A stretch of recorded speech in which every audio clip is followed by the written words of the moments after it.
3 nap múlva már rajta volt a fekete fólia. De akkor se kell neki gyűnni a másiknak, Amri.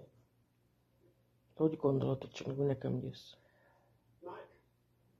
Mondtam, hogy fejezd be.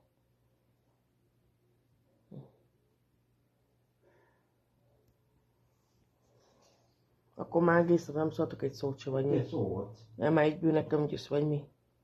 Hogy Már gondolod? megint kezded.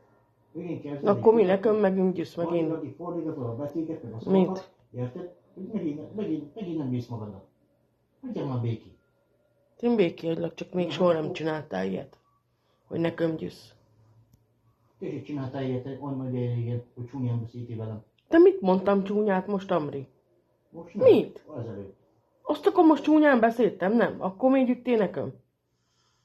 De mert én nem bízsz magaddal, a tipapucsot is kijön. De azt akkor kielökni a konyhába? Mi? Megkapnak a rabancomat? Mi? Várjál!